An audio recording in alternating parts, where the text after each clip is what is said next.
विसाखी मेले ਦੀਆਂ ਰੌਣਕਾਂ अपनी उरूज ਤੇ पहुंच ਗਈਆਂ ਨੇ। सिख बरादरी ਜਿਹੜੀ ਹੈ ਉਹ खुशियां मना रही है। मेले ਦੀ ਮਰਕਜ਼ੀ ਤਕਰੀਬ ਇਸ ਵੇਲੇ ਗੁਰਦੁਆਰਾ ਪੰਜਾ ਸਾਹਿਬ ਹਸਨ ਅਬਦਾਲ ਵਿੱਚ ਜਾਰੀ ਹੈ। ਉੱਥੇ ਚੌਪਾਲ ਦੀ ਸੀਨੀਅਰ ਐਂਕਰ ਪਰਸਨ ਤੇ ਯਾਤਰੀਆਂ ਨਾਲ ਗੱਲਬਾਤ ਕੀਤੀ ਹੈ। ਤੁਹਾਨੂੰ ਸੁਣਾਉਂਦੇ ਹਾਂ। मेला लग्या हुंदा ना उस मेले दे तासुरात इस पूरे गुरुद्वारे दे विच नजर आंदे पे ने और ताज़ा दिन दी सूरत हाल है तुसीं देख सकदे हैं कि मेरे नाल एक सोहनी जी कुड़ी बैठी हुई है। इहदे नाल गलबात करदे हां। सत श्री अकाल जी। सत श्री अकाल तुसीं पंजाबी हो जी।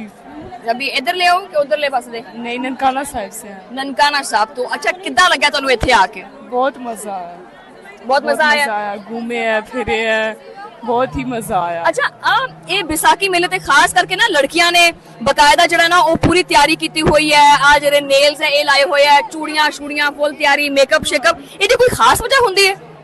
बस आजकल फैशन है, करते हैं सारे, क्या करें। अच्छा, आजकल फैशन है और देखो तुहानूं तो पता ही है कि बड़ी मुश्किल नाल मौका मिलता है स्टूडियो चों बाहर निकल के आने का। सो लिहाजा मैं इथों जड़ा ना हुण जाना चाहांगी ताकि मजीद जड़ा ना वो कवर अप